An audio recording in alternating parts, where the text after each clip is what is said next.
तुम्हें ये मनुष्य का जो देह मिला ये केवल कृपा से मिला है। विशेष कृपा ये हो गई कि मनुष्य देह में तुम्हें सत्संग मिल गया। नहीं, कितने लोग हैं इस समय, कितने लोग सत्संग सुन रहे हैं? विचार करके देखो। 135-40 करोड़ जनसंख्या हमारे भारत की ही है। कितने लोग हैं? 1500 लोग होंगे, 2000 होंगे। कितने लोग सुन रहे हैं? कितना अहोभाग्य है। इस समय हम भगवत चर्चा सुन रहे हैं यमुना जी के पावन पुलिन पे बैठकर। यही यमुना प्रवाहित होती थी। ये पुलिन है जहां पर बैठे हो, यमुना जी की धारा यहीं बहती थी परिक्रमा मार्ग में। कालीदय में देखो सीढ़ियां बनी हुई, यहीं से यमुना जी। ये कालीदय जो कुंड है ये यमुना जी का ही किनारा है जहां आप बैठे यमुना की धारा में। अब यमुना जी थोड़ा साइड में हो गई। हमें वृंदावन में प्रिया प्रीतम की महान कृपा भरे सत्संग सुनने को मिल रहा है। ये विशेष कृपा। इस पर भी विशेष कृपा कि हमारी बुद्धि भजन करने के लिए सब कुछ त्यागने के लिए तैयार है। विशिष्ट कृपा। हमारी बुद्धि अब कह रही कि छोड़ो सब कुछ, भजन में लगो, भजन में लगो। इस सुअवसर को हाथ से मत जाने देना, नहीं तो कृपा का अपमान करने वाला केवल पछताता ही पछताता है। ये अहेतुकी कृपा हो गई है। तुम बड़े भाग्यवान हो अगर तुम्हारा मन श्री प्रिया प्रीतम के भजन में लग रहा है तो तुमसे बड़ा कोई राजा नहीं है। दुखी मत हो। और जिनका भजन में मन नहीं लगा, भोगों में लगे, उनसे बड़ा कोई कंगाल नहीं। चाहे कोई कितना भी बड़ा धनी जमींदार, चाहे जितना बड़ा पदाधिकारी हो, यदि भगवान से विमुख है, धर्म से विमुख है, अधर्माचरण करता है और खूब ऐश्वर्य वैभव, तो उससे बड़ा कोई भिखारी नहीं। क्योंकि हाथ में कुछ नहीं लगेगा पाप के सिवा।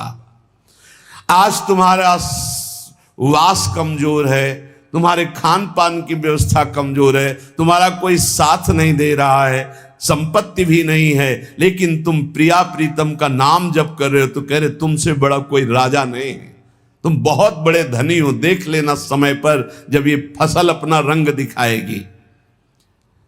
भजन में तुम्हें कुछ त्याग करने के लिए हम नहीं कह रहे हैं।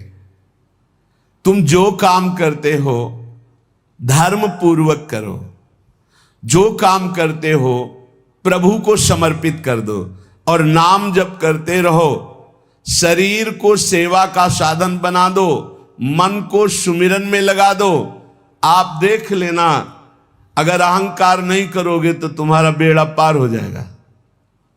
शरीर को सेवा में लगा दो। जो कर्म करते हो धर्म पूर्वक करो, उनको प्रभु को समर्पित कर दो और नाम जप करो। और अहंकार नहीं करोगे तो बहुत जल्दी तुम ज्ञान को प्राप्त हो जाओगे। तुम्हारे हृदय में ज्ञान प्रकाश हो जाएगा तो अहंकार नष्ट हो जाएगा। अहंकार नष्ट होते ही भगवत तत्व का बोध हो जाता है। देखो, तुम्हें कहीं भागने की जरूरत नहीं है। मन की दिशा जो भोगों की तरफ है उसे मोड़ करके प्रभु की तरफ लगानी है। तुम्हें जो ही प्रभु की तरफ अपने मन को, अपने मुख को मोड़ा तो बिना साधन किए करोड़ों जन्मों के पाप नष्ट हो जाते हैं। सन्मुख हो ही जीव मोहि जब ही, जन्म कोटि अघ नाशो तब ही। जे ही जीव भगवान के सन्मुख हुआ, मन को मोड़कर प्रभु की तरफ किया, राधा राधा, करोड़ों जन्मों के पाप नष्ट होने लगते हैं। जिनका भोगों की ओर मन है, चिंता, शोक, भय, दुख, जन्म मृत्यु ये नहीं हटेगा।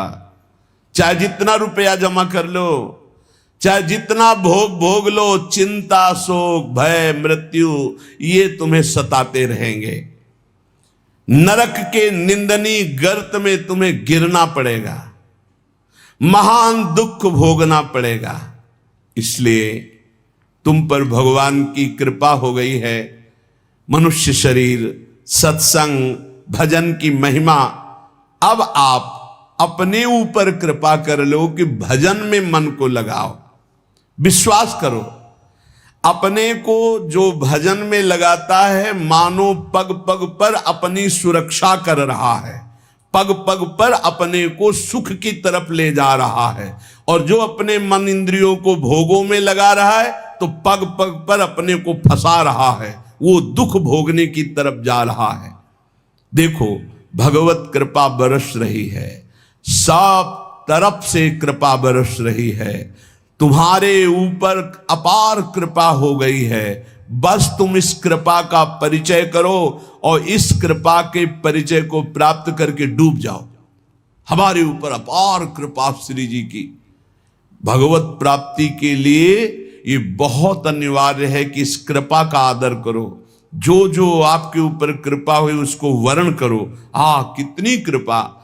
ये देखो, वृंदावन में बैठ करके भगवत चर्चा, कथन, श्रवण, नाम कीर्तन, पद गायन, संत दर्शन, भगवत दर्शन, कितना सौभाग्य। जगत को सुधारने वाली बात भी अपने मन में मत लाओ। तुम ठेकेदार नहीं हो जगत के, पहले तुम सुधरो तब बात समझ में आएगी।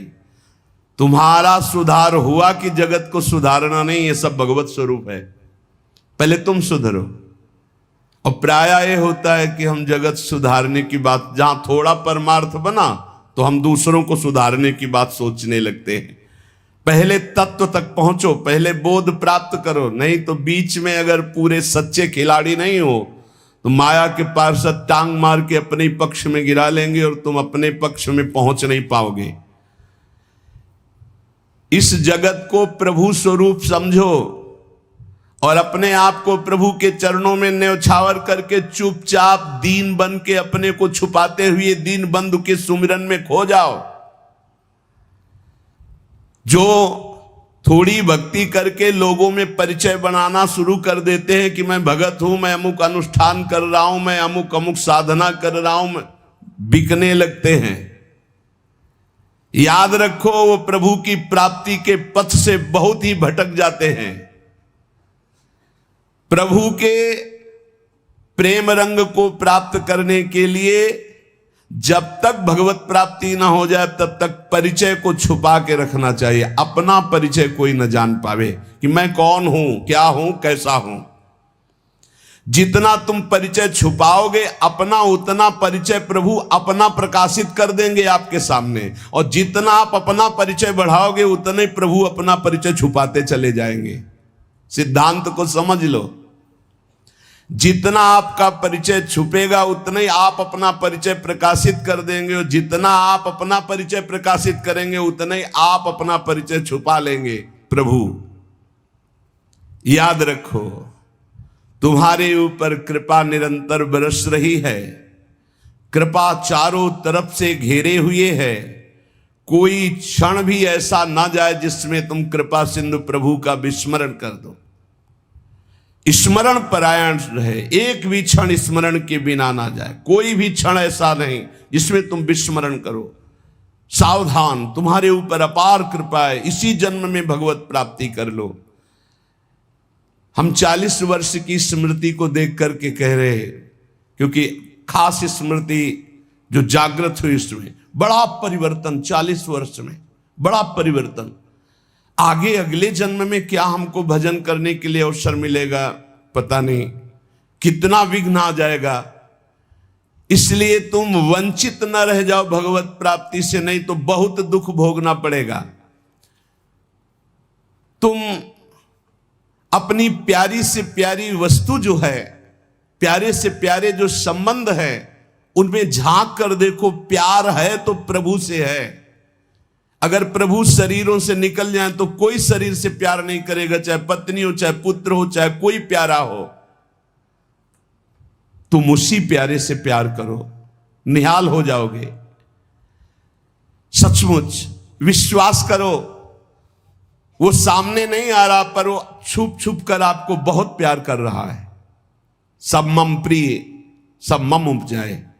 सच्ची सच्ची सच्ची बहुत प्यार करते हैं प्रभु, बहुत प्यार करते हैं प्रियाजू अपने लोगों को अहेतुकी कृपा। हमारा प्यार देखो क्या है, ईमानदारी से देखो, 100 में 1% प्यार नहीं प्रिया प्रीतम के प्रति, और उनका 100 का 100% हमारे प्रति प्यार है।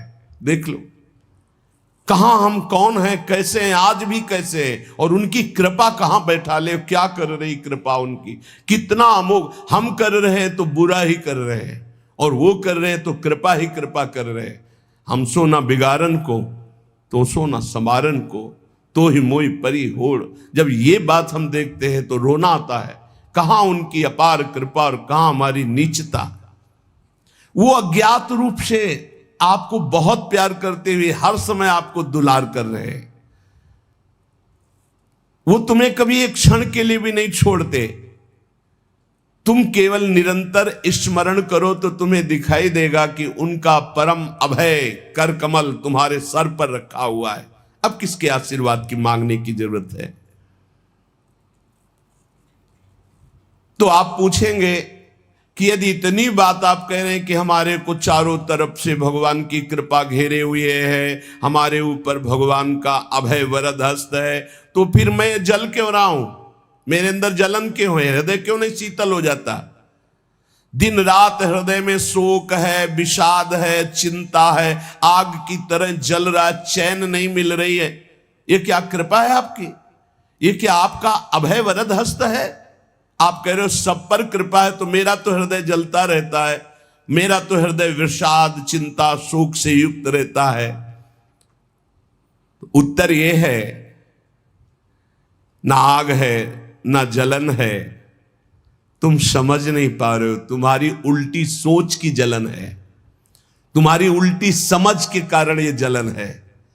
अगर समझ जाओगे तो निहाल हो जाओगे। तुम्हारी उल्टी चाल है, दुख की तरफ चल रहे हो, असत का चिंतन कर रहे हो, जो जलन है उसका चिंतन कर रहे हो, उसमें फंसे हो, इसलिए जल रहे हो। क्या होगा इतनी संपत्ति से, क्या होगा इतना हो जाए तो? आज तक कोई ऐसा मिला हो कि हाथ उठा के भगवान से कह दिया हो कि बस अब मत देना, संपत्ति हमारे लिए पर्याप्त है? कभी नहीं। 100 तो हजार, हजार तो लाख, लाख तो 10 लाख, 10 लाख तो करोड़, करोड़ से अरब, अरब से खरब। कितना मर जाओगे, एक चवन्नी तुम्हारे हाथ नहीं जाएगी, 25 पैसे हाथ नहीं जाएंगे। बस ये सोच तुम्हारी तुम्हें नरक ले जाएगी, तुम्हारी दुर्गति कर देगी। यही तुम्हारे जलन का कारण है। जलन का कारण भगवान नहीं है, जलन का कारण और कोई व्यक्ति नहीं है, जलन का कारण आपकी सोच है, आपका चिंतन है, आपका भाव है। इसी भाव को, जो मलिन भाव है, भगवत भाव में लगा दो, अभी आनंद में डूब जाओगे। आपका चिंतन। 2 ब्राह्मण बैठे हुए थे पास, एक भगत आया, उसने कहा आज हमें 2 ब्राह्मण भोजन कराने हैं, आप चलेंगे? बोले हाँ हाँ। गए, अच्छे से भोजन पाया, बाहर निकले, 11-11 रुपया देके पैर छुआ। तीसरा ब्राह्मण दूर खड़ा देख रहा था, तो एक ब्राह्मण मुस्कुरा रहा था जो प्रसाद पाके आया था, और दूसरा जल रहा था। तीसरे ब्राह्मण ने पूछा कि आप मुस्कुरा क्यों रहे? तुम कहा यार आज तो भोजन की भी व्यवस्था नहीं थी, भगवान ने कितनी कृपा की, भोजन भी मिला, 11 रुपया दक्षिणा मिली। दूसरे का आपका चेहरा उदास है, आप जलन से युक्त क्यों है? ले यार हमने सोचा था 51 रुपया देगा, 11 दिया, तो 40 का तो घाटा हो गया ना, इसलिए चल रहा हूं। अब उसमें बोलो भगवान की क्या कमी है? भगवान ने दोनों को भोजन दिया, 11-11 दक्षिणा दी, उसका भाव उसको जला रहा है, उसका चिंतन उसको जला। एक खुश है कि भोजन भी मिला, 11 रुपया मिले, एक नाराज है, जल रहा है कि 51 तो देता, 40 का घाटा हो गया, हृदय में जल रहा है। ये जलन, ये शोक, ये चिंता, ये विषाद तुम्हारे चिंतन से है, तुम्हारी गलत दिशा से है, तुम्हारे गलत आचरणों से। भगवान की कृपा आप पर है, पर आप गलत दिशा जा रहे हैं, आप गलत चिंतन कर रहे हैं, आपका गलत भाव है, इसलिए आप शोक विषाद चिंता भय आदि में हैं। तुम्हारा ज्ञान अज्ञान ही है, क्योंकि तुम दुख को सुख मानकर भोगने के लिए दुख की तरफ जा रहे हो। इस संसार में जिसको कहीं कुछ भी अच्छा लग रहा है, कोई भोग, कोई व्यक्ति, कोई उत्पाद, कोई वस्तु, वो अज्ञान ही है। दुखालयम शाश्वतम बोर्ड लगा दिया भगवान ने। यहां नाशवान सब कुछ है, जो कुछ भी आपके पास है, और सब दुख देने वाला है परिणाम में।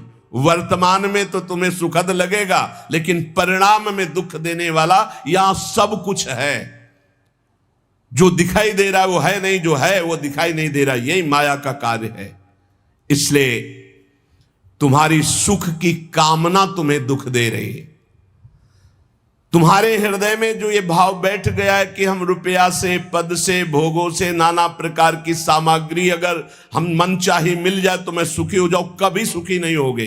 अगर मिल भी जाए तो कभी सुखी नहीं हो सकते, क्योंकि तब लग कुशल न जीव को, सपने हु मन विश्राम, जब लग भजत न राम को, शोक धाम तज काम। जब तक शोकों के धाम, कामनाओं का त्याग कर भगवान का भजन नहीं होगा, तब तक शांति नहीं मिल सकती स्वप्न में भी मन को। ये जो सृष्टि दिख रही है ये ऐसी है नहीं, ये अविद्या के कारण दिख रही है। ये ब्रह्ममय है, ये भगवत स्वरूप है। भगवान गीता जी में कह रहे हैं वासुदेवा सर्वमिति सा महात्मा सुदुर्लभा। जो महान आत्मा ऐसा देखता है कि सब भगवान, केवल भगवान, पूरे के पूरे भगवान, मत्ता परतरम नान्यत किंचिदस्ति धनंजय, किंचन मात्र कुछ और नहीं, वो भगवान की कृपा से परमानंद में डूबता है। चलो, यदि तुम नहीं सुधर सकते, नहीं छोड़ सकते, तो जो होता है होने दो, तुम नाम को पकड़ लो। तुम्हारे रोकने से न मन रुक रहा है, न इंद्रियां रुक रही, न बुरे आचरण रुक रहे हैं। छोड़ो, रोकने की बात छोड़ो, पकड़ो, नाम को पकड़ो। राधा राधा राधा। अपने आप घृणा ना हो जाए तो हमसे बता देना, अपने आप घृणा हो जाएगी, पक्का हो जाएगी। बड़े बड़े विषयी पुरुषों को ऐसी घृणा हुई कि जीवन में लौटकर कभी भोगों की तरफ नहीं देखा। जीवन में लौट करके ऐसे आसक्त भोगी पुरुष, और जिस समय नाम का कृपा प्रसाद चढ़ा तो लौट करके नहीं देखा उन भोगों की तरफ। तुम तो बस अपने मंगलमय प्रभु के चिंतन में चित्त को जोड़ दो, फिर देखो कैसा परिवर्तन होता है। तुम किसी स्थिति की खास कल्पना मत करो, निश्चिंत हो जाओ। तुम नाम के जपने में चित्त को जोड़ दिया तो ऐसे सुख के प्रवाह में पड़ोगे, तुम्हें पता ही नहीं है कि कितना सुख नाम जापक को मिलता है। अगर नाम जप नहीं करोगे तो तुम्हें पता है तुम सुख के लोभ में ऐसे भयानक जगह गिरने जा रहे हो जहां से तुम्हें केवल केवल हरि बचा सकते हैं, दूसरा नहीं। बड़ा सुंदर दिखाई दे रहा है, बड़ा लुभावना सुखद दिखाई दे रहा है, लेकिन भगवान से विमुख होकर जब इसको भोगने जाओगे तो ऐसा फंस जाओगे कि निकलना मुश्किल हो जाएगा। संसार एक ऐसा सुहाना दलदल है जिसमें जानबूझ के जाके फंस जाया जाता है। दलदल का मतलब होता है ऊपर से एकदम सूखी पपड़ी, ऐसा लगता है कि बिल्कुल आप थल में आराम से चले जाइए, कहीं कोई परेशानी नहीं, और जो ही गए सो गले तक गए, एकदम रबड़ी जैसा वो मिट्टी होती, धंसते चले जाओ। ऐसा दुखद, ऐसा चिंता शोक जलन वाला संसार इतना सुहावना बना है माया से कि जानबूझ करके हम इसमें कूद जाते हैं और जलते रहते। चिंता शोक भय ईर्ष्या द्वेष काम क्रोध लोभ मोह मद मत्सर एक है, ये सब तुम्हें जला देंगे यदि नाम जप नहीं करोगे। इसीलिए हर प्रश्न का उत्तर नाम जप है, क्योंकि सब का बल नाम में ही प्रकट होता है। इस दुख से तुम कभी अलग नहीं हो सकते, ये दुख तुमसे कभी अलग नहीं हो सकता, ये जलाएगा जब तक भजन नहीं करोगे। इसलिए भजन करना सर्वोपरि बात समझ लो। अगर समझ में आ रही हो तो समझ लो, केवल इतना समझ लो, तुम नाम को पकड़ लो, नाम सबसे छुड़वा देगा आपको। एक जन्म स्वांग ही कर लो भक्ति का, झूठा खेले साचा होए, झूठा शुरू कर दो ये हमारा भाव तो नहीं बनता, हमारी भक्ति तो नहीं, पर अब कहा है तो राधा राधा शुरू करते हैं। झूठा खेले साचा होए, ये मार्ग ऐसा, झूठे से बोलो राम कृष्ण हरि तो आपका मंगल हो जाएगा। जे ही आप नाम जपना शुरू करते हैं तो खास बात क्या होती है कि आपके जीवन की बागडोर स्वयं श्री कृष्ण ऐसे पकड़ लेते हैं जैसे अर्जुन के रथ की बागडोर पकड़ ली। अब वो आनंद की ही तरफ ले जाएंगे, आपको दिखाई देगा क्योंकि आपके नेत्र गलत है। जहां दुख है वहां आपको आनंद दिखाई दे रहा है और जहां आनंद है वहां आपको दुख दिखाई दे रहा है। तो अब श्री कृष्ण आपकी यात्रा आनंद की तरफ करेंगे तो हो सकता है आपके नेत्रों में दिखाई दे कि दुख ही दुख है भक्ति में, लेकिन वास्तविक आनंद का मार्ग भगवान के चरणारविंद तक है। अगर इनके चरणों तक नहीं पहुंचे तो आनंद कहीं नहीं। आ ब्रह्म स्तंभ पर्यंतम सर्वम मायामयम जगत। विश्वास करो भगवान सत्य है, विश्वास करो भगवान नित्य है, विश्वास करो भगवान सर्वत्र है। तो भगवान सर्वत्र है, विश्वास करो तो भय किससे? एक क्षण के लिए भी वे तुम्हें नहीं छोड़ते, हर समय तुम्हारे साथ रहते हैं। ये बात कब जानोगे? जब नाम जप करते हुए विश्वास करोगे। भगवान तुम्हें बहुत प्यार करते हैं, वो सर्वशक्तिमान है। बस तुम उनकी तरफ मुड़ो, वो इतना देखना चाहते हैं। जो ही मुड़े तो सारी शक्ति लगाकर तुम्हारा कल्याण कर देंगे और वो अपार शक्तिशाली है, फिर कोई आपको डिगा नहीं सकता, गिरा नहीं सकता। हम पुकारते नहीं हैं उनको। एक बालक विद्यालय की तरफ जा रहा था तो छोटा सकरा मार्ग था, तो एक पहाड़ के टुकड़ा करके गिरा, तो वो निकलने के लिए पूरी ताकत लगा के उठाया, फिर भी नहीं उठा। फिर और ताकत लगाया, नहीं उठा। फिर पूरी ताकत लगाया, नहीं उठा। और निराश होकर बैठ गया। उसका पिता देख रहा था, तेरी अभी पूरी ताकत नहीं लगी, तू मेरा बच्चा है, तेरी पूरी ताकत तो मैं हूं, मुझे पुकार। और आया और उठाकर बाहर फेंक दिया। बस हम में यही कमी है, हम बार बार माया से परास्त होकर हार कर बैठ जाते हैं, लेकिन अपने पिता को नहीं पुकारते। हमारे पिता सम्मम प्रीसम्मम उपजाए प्रभु हैं, हमारा पूरा बल प्रभु हैं। अगर हम अपने प्रभु को पुकारें आर्त भाव से तो कोई भी माया का ऐसा रोड़ा नहीं है जो हमारे मार्ग में बाधा पहुंचा सके। विश्वास करो भगवान सत्य संकल्प है। विश्वास करो जब तुम उनसे मिलने का संकल्प करोगे तो तुम्हें कृतार्थ कर देंगे, पर हृदय से तुम मिलना चाहो। तुम उन्हें चाहोगे तो तुम्हारी क्षुद्रता, तुम्हारे पाप, तुम्हारे ताप, तुम्हारी कलुषित जड़ मति मन, ये सब निर्मल हो जाएंगे। यदि तुम उन्हें चाहोगे तो तुम्हारी दरिद्रता नष्ट हो जाएगी।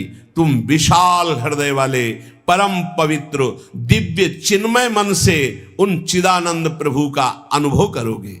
अतः तुम केवल उनकी चाह करने के लिए नाम जप करो, तभी ये चाह पैदा होगी, तभी ये चाह टिकेगी। तुम कृतकृत्य हो जाओगे, महान बन जाओगे। ये भिखारीपना छोड़ो कि तुम्हें कोई और सुख दे सकता है, नहीं। ये अनित्य नाशवान संसार में नाशवान भोगों में लगे हुए तुम्हारी मांग पूरी नहीं कर सकते।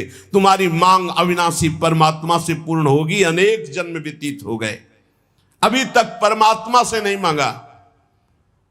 बोले नहीं, हम तो कई बार मंदिर में मांग आए हैं। नहीं, ये मांग नहीं सुनी जाती, ये मांग नहीं सुनी जाती। हम तुम्हें बता रहे हैं मांग कहां से होती है। जब नाम जप करते हुए आर्त भाव से प्रभु से कहोगे, प्रभु मुझे पता नहीं क्या सत्य है क्या असत्य है, मेरा मन नाना प्रकार के भोगों को मांगता है, बस ये जीवन आपको समर्पित है जिसमें हमारा मंगल हो आपका। अब ये मांग सुनी जाएगी। अब इस मांग में विधान बनेगा और आपका एक मार्ग खुलेगा भगवत शरणागति का, और आप दौड़ पड़ेंगे परमानंद के मार्ग में। ये भोगों की मांग मांगने वाले भगवान ज्यादा नहीं देखते। या तो उतना अनुष्ठान करो तो बात सुन लेंगे, नहीं देखते। ये सब मायाकृत भोगों की मांग तो कर्मानुसार शुभ कर्म के फल स्वरूप मिलेगी, ये बाजार है, ऐसे फ्री मिलने वाली नहीं। करोड़पति बनने के लिए तुम्हें साधना करनी पड़ेगी, तुम्हें अशुभों का नाश करके पुण्य एकत्रित करना पड़ेगा। और भगवान की प्राप्ति के लिए अगर आर्त भाव से भगवान को पुकारो, नाम जप करो, सब मंगल हो जाएगा। और भगवान मिल गए तो ये माया रचित संसार तो उनके एक संकल्प से प्रकट हुआ है। पक्का समझ लो, श्रद्धा करो या ना करो, हमारी बात को खुल के समझ लो। आप समझते हो मंदिर में जाए मांगे बात पूरी हो जाएगी, नहीं होगी, लिख लो। ऐसे खिलवाड़ नहीं है कि हो जाएगी। पत्नी की प्राप्ति करनी थी तो करदम जी ने 10,000 वर्ष तपस्या की, तब पत्नी प्राप्त हुई। आप देखो ना, कोई भी उपाय। जब पुत्र नहीं हो रहा था दशरथ जी के, तो वशिष्ठ जी के यहां जाकर के प्रार्थना की, महाराज पूरी अयोध्या सुनी सुनी लग रही, बिना संतान के आगे चक्रवर्ती सम्राट पर बैठने वाला कोई अधिकारी नहीं दिखाई दे रहा। तब श्रृंगी ऋषि वशिष्ठ बुलावा, श्रृंगी ऋषि को बुलाया, भारी अनुष्ठान किया गया पुत्रेष्टि यज्ञ का। और उसी यज्ञ में श्री भगवान के प्रादुर्भाव होने का संयोग बना, खीर प्रकट हुई और उसे विभाजित किया गया। 4 पुत्र हुए, भगवान श्री राम, लक्ष्मण, शत्रुघ्न, भरत जी। क्या अद्भुत तो अनुष्ठान भगवान ने ये दिखाया। आप इतिहास पढ़कर देखो, शास्त्र पढ़कर देखो, कामना के लिए तप किया गया है, कामना के लिए उस प्रकार के शुभ अनुष्ठान किए गए। और अगर निष्काम भाव से भगवान की आराधना करो तो योगक्षेमम वहाम्यम, मांगना ही नहीं पड़ेगा, आगे से आगे वो व्यवस्था करते जाएंगे, आगे से आगे व्यवस्था करते जाएंगे। हम तुम्हें कैसे बतावे, पग पग पर वो उनकी कृपा ऐसे बरसती चली जाती, कैसे कैसे बताए। जहां ऐसा कैसे होगा, ये हमारे सामने प्रश्न आया कि उसका उत्तर उसके पास पहुंच जाता है। हो गया, ये हो गया। प्रश्न हुआ कैसे होगा, और वो हो गया। अरे कर तुम अन्यथा कर तुम, हम प्रभु की शरण में हैं, उनके वचन कभी झूठे हो सकते हैं। कहते हैं अनन्यश्चिन्तयन्तो माम ये जनाः पर्युपासते तेषां नित्याभियुक्ता नाम योगक्षेमम वहाम्यहम। मैं स्वयं वहन करता हूं, अप्राप्ति की प्राप्ति कराता हूं, क्षेम की रक्षा करता हूं। किनको? जो केवल मेरा चिंतन करते हैं। फिर आपको चिंता की बात नहीं, और आप चिंतन नहीं कर रहे, मनमानी भोगाचरणों में उतरे हुए हैं, और आप चले गए मंदिर के, भगवान हमारी कामना पूर्ति नहीं होगी, पूर्ति हमारी बात मान लो, उसके लिए अनुष्ठान करना पड़ेगा उस कामना के अनुसार। अच्छा, दूसरे लोग होते हैं, जैसे किसी लेबर से कहा जाए तुम्हें 500 रुपया देंगे, शाम तक ये काम हो जाना चाहिए, बोले जी साहब, ऐसे भगवान से बात करते हैं। प्रलोभन भगवान को दे रहे हो, घूस दे रहे हो, तुम्हें 56 भोग लगा देंगे, तुम हमारा एक काम कर दो, ऐसे होता है? नहीं। जब कोई बात कहनी है तो हृदय से, आर्त भाव से, नाथ मैं आपका हूं। अपने पिता को कोई घूस देता है, मां 100 रुपया देंगे बाल भोग बना दे, कभी ऐसा कहा है आपने पिता से? कभी लाओ 500 रुपया, हमें जरूरत है। अरे नहीं देंगे, रोज मांगता है। अरे देना पड़ेगा, बाप के सिवा हमारा कोई है नहीं, तो हमको चाहिए, अब आप दो, पापा आपको देना पड़ेगा। ऐसे या तो संबंध से मांगो, भगवान से संबंध है, संसार में भगवान से संबंध नहीं है तो भगवान नौकर नहीं तुम्हारे, भगवान भगवान है। अरे अखिल कोटि ब्रह्मांडों के मालिक है वो, अनंत ब्रह्मांडों का भरण पोषण करने वाले तुम्हारे। कैसे बच्चे हो? तो कैसे बच्चे हो? अपने पिता से, अपने प्रभु से, अपने सखा से, अपने प्राण प्रीतम से कैसे तुम बात करते हो? या तो संबंध रख के बात करो, या फिर उतना साधना करो, तब तो कामनाओं की पूर्ति। साधना हो रही भोगों की, मनमानी भोगाचरण, धर्म विरुद्ध आचरण, और भगवान से जाके मांगोगे तो फिर बोले हमारी अश्रद्धा हो गई, हमारी कामना की पूर्ति नहीं की भगवान ने। तुम्हारी अश्रद्धा से क्या फर्क पड़ता है? आकाश पे अश्रद्धा करोगे तो क्या फर्क पड़ जाएगा? आकाश पे श्रद्धा करोगे तो क्या फर्क पड़ जाएगा? तुम्हारा भाव, आकाश तो बहुत दूर है, तुम छू भी नहीं सकते। ऐसे वो परमात्मा निर्लिप्त, निरपेक्ष, तुम्हारे किसी भाव से वहां फर्क नहीं पड़ता। हाँ, तुम्हारे पे फर्क पड़ जाएगा। भाव करोगे तुम्हारा मंगल हो जाएगा, अभाव करोगे अपने आप नष्ट हो जाओगे। विश्वास करो, भगवान सत्य संकल्प है, कृपा की मूर्ति है, कृपामयी है, प्रभु मूर्ति कृपामयी है। पर यह विश्वास तभी जब नाम चल रहा है, हमारी बात मान लेना, बिल्कुल हृदय से कह रहा हूं, पूरे जीवन की बात, सार बात कह रहा हूं। पायो नाम चारु चिंतामणि, उर करते न खसई हो, अब लो नसानी, अब ना नसई हो। ओहो, अब मिल गया है चिंतामणि। चिंता माने चिंतित पदार्थों को प्रदान करने वाली चिंतामणि। क्या बोले? नाम। नाम रूपी सुंदर चिंतामणि मिल गई, अब छोड़ूंगा नहीं। राधा राधा राधा राधा, हृदय रूपी हाथ से अब इस चिंतामणि को नहीं जाने दूंगा, अर्थात हृदय से निरंतर नाम जप करूंगा। तब तुम्हारे हृदय में ये भाव आ जाएगा, प्रभु मूर्ति कृपामयी है, करुणामयी। स्वामिनी जी, लाल जी की कृपा में आप डूबने लगोगे। विश्वास करो, तुम्हें जो दुख मिल रहा है, जो संकट मिल रहा है, जो पीड़ा मिल रही, जो यातना मिल रही, इसमें भी कृपा है प्रभु की। इसमें महान हित छुपा हुआ है। अभी और मिलना चाहिए। जब सब रास्ते बंद हो जाए तब कृपा का रास्ता खुलता है। ये अविश्वासी जीव मानेगा नहीं। अगर इसको थोड़ी भी गली मिली संसार के, तो संसार की ही गली में जाएगा, प्रभु के मार्ग में नहीं जाएगा। और जब प्रभु के मार्ग में चलोगे तो संसार की कोई विपत्ति या कोई संपत्ति आपको घसीट ले जाएगी। बहुत विचित्र माया का खेल है, बहुत विचित्र माया का खेल। इसलिए बिल्कुल जो कदम बढ़ाना बहुत मजबूत बढ़ाना, ऐसे बढ़ाना कि अगर घर के सब मर जाएं तो भी हम घर पीछे वापस नहीं लौटेंगे। जिसने देखने का हृदय में ठान लिया प्रभु के, तो उसे और के देखने की इच्छा नहीं कर ली, चाहे नहीं, फिर वापस प्रभु की तरफ नहीं आ पाओगे, पक्का समझ लेना। या तो ये पूरे जीवन की बात कह रहा हूं, या तो ऐसी विपत्ति आएगी कि आपको भागना पड़ेगा, या ऐसा प्रलोभन आएगा। प्रलोभन भी आता है, बहुत जोर का प्रलोभन आता है। कितनी जगह ऐसे प्रलोभन आते हैं साधक के मार्ग में। प्रलोभन और भय, इन दोनों का त्याग करके जो भगवत मार्ग में बढ़ता है, वही आगे जाकर के जान पाता है कि संकट, विपत्ति, अपमान, तिरस्कार, संसार सब ठुकरा रहा है, ये भगवान की कृपा है। समझ पाएगा कोई? कृपा है, लगता है ये कोई कृपा है। कृपा है, नमस्कार, प्रणाम, माला पहनाया जा रहा है, अनुकूलता है, भोग सामग्री, जय जयकार, ये कृपा है? नहीं, ये कृपा नहीं। बहुत संभल के रहना, ये कृपा नहीं। कृपा है तिरस्कार, अपमान, निंदा, दुख, विपत्ति, संकट। क्यों? इससे संसार का राग और देह भाव नष्ट होता है। इसीलिए सम्मानम कल्याति घोर गरलम कहा गया। सम्मान विष है, नीच पुरुषों द्वारा किया हुआ अपमान अमृत है। विश्वास करो, तुम्हारे आगे पीछे, बाएं दाएं, ऊपर नीचे केवल भगवान की कृपा घेरे हुए है। वो सुधा धारा बरसा रही है, अमृत रस बरसा रही है। तुम्हारी शक्ति नहीं अब कि तुम भगवान के मार्ग से हट जाओ, क्योंकि ऐसा चिंतन करो, कितना आनंद है। मेरे आगे पीछे, दाएं बाएं, ऊपर नीचे, सब तरफ से मैं कृपा से घिरा हूं। अब मुझे कोई भी परास्त नहीं कर सकता। मैं भी चाहूं तो अब नहीं वापस जा सकता, भाग नहीं सकता, क्योंकि कृपा ने मुझे घेर रखा है।